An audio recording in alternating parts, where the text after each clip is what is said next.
Tito Mboweni had previously taken to social media, by the way, saying he didn't want the job of finance minister. Well, now he's in charge of the country's purse strings. Accountant and commentator Kaya Sitole joins us now to talk about this appointment. Kaya, good morning, and thanks for your time.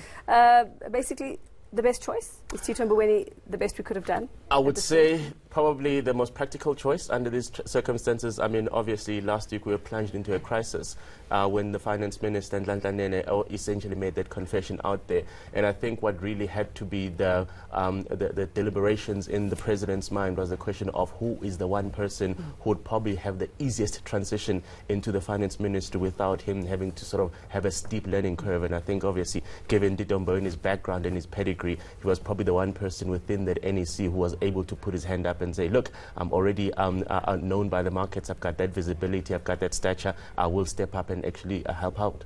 And he's been actually remained connected with the finance and business world. Judging from his tweets, I mean, you remember just after Nasrec, when Ramaphosa was coming in, I think it was January, February at that time. Yes, during that transition time. Yeah, and there were some people on social media saying, we want Tito there, he must come back. He said, no, I don't want the job of finance minister. Let's not recycle. I think we have that tweet. You can see that you cannot recycle the same people all over again. It's time for young people. We are available for advisory roles, not cabinet. We have done that. That was on the 19th of Feb this year. But this might have required maybe a different kind of approach. Maybe the president had to say to him, I need you. Yeah, I think when you look at that particular tweet, that was obviously a much more managed transition where the president was essentially trying to structure a cabinet that he wanted to work with him. This is now a crisis because literally here we are in the middle of this massive recession. We've got an unemployment crisis and our credibility to the financial markets has been severely dented. So it was always a question of if I have a crisis, who is the person that I should gravitate towards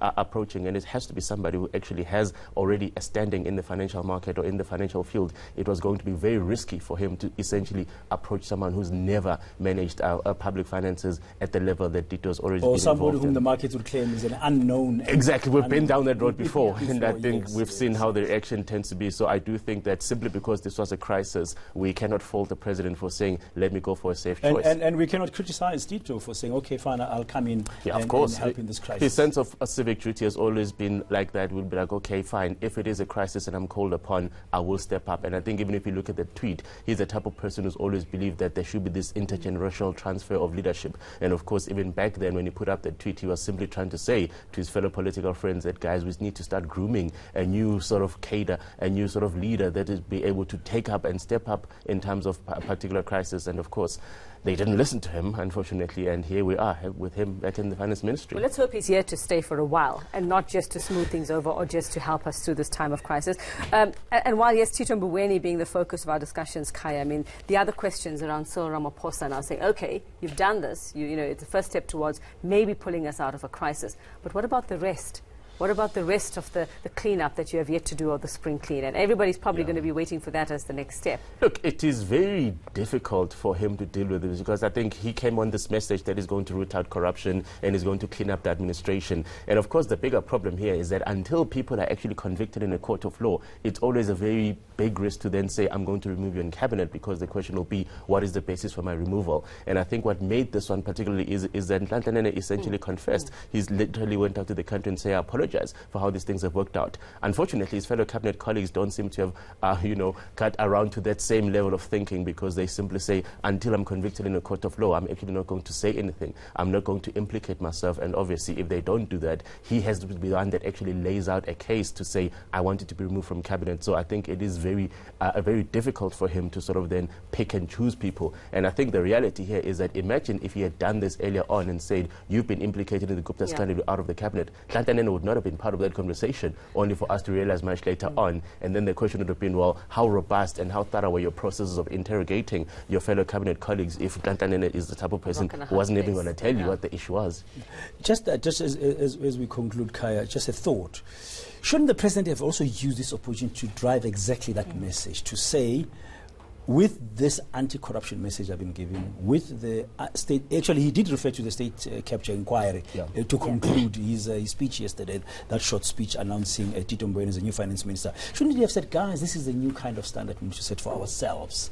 We don't have to wait for a court of law to find any of us guilty. As leaders, if and when there is a finger that's pointing at us and there's perception, there's noise and stuff, step back. Well, it's even worse because the ANC actually took a position a few months ago, which is to say that as soon as a person becomes implicated in some matter or the other, it is probably in the best interest for them to step away from the limelight, because the reality here is that whenever you hear about these innuendos, about these allegations, you cannot divorce the ANC from that particular individual. So I do think that keeping these people within the public sphere does taint the ANC somewhat. And I suspect that the bigger problem here is that the president has not himself sort of taken time to say, look, who are the people that keep sort of indicating that the ANC is probably not doing the things the right way? Who are the people that keep getting implicated and keep getting dragged in all these public scandals, and say to them, look guys, as a party we've taken a position that until you've sorted out your matters, whether they are domestic matters or even public affairs matters, we do not want you to be the representative of the party. Because the reality here is that we are heading to a general election, and of course there's always the swing voters, people who are really going to be swayed by the issues of the day. So for them to simply look at the ANC and see all these people are implicated in these things, they'll be like, this is not the party that we want to identify with. And I think the ANC doesn't take enough time to sort of entertain what the views of the swing voters are. Of course their core constituency is always going to vote for them, but for me it's always a question of the young people, the emerging people who sort of don't have this a legacy attachment to the ANC. When they hear and when they see these things, how do you think they're going to react? And of course people are going to want to know, so what happens to Nhlanhla Nene now? Because we have a tendency to just, they tend to go away and then we're angry this week, and in a couple of weeks we're not so angry anymore. Well, there's still what we read now, they will be, the EFF with the PIC story as well. That's still a cloud that's hanging over him. Look, historically there's going to be an ambassadorial role. That's how it happens. He's going to be an ambassador somewhere. But I do think because he wasn't the worst man for the job, let's put it that way. Look, he was the one person who, when we were back in February, was the one person that was the right choice for the finance ministry. Of course, the fact that he failed to disclose to us what his previous engagements with the Guptas have been obviously became a problem. But I do think that going forward, obviously the questions around the PIC, the EFF is definitely going to capitalize on this, because remember, for the EFF it doesn't matter what the identity and perhaps the integrity profile of the person is, as long as that person is the ANC and they can find a way to simply say to the public, look at how rotten the entire party is, it wins some political points for the EFF. And I think that obviously no one can sort of there's nothing we can do about it. It's just how political battles are always going to work out. So I do think that the EFF is going to pursue the matter, but perhaps they're going to start shifting their focus to people that are still within the cabinet, because I think for them, they've sort of seen that if they can do a thing of this nature and if they can get the public outcry out there, they're going to elicit a reaction out of President Ramaphosa, because President Ramaphosa has to have his eye on the general election and he couldn't let this matter fester on. Thank you very much. Kaya Story is an accountant, of course, and a commentator.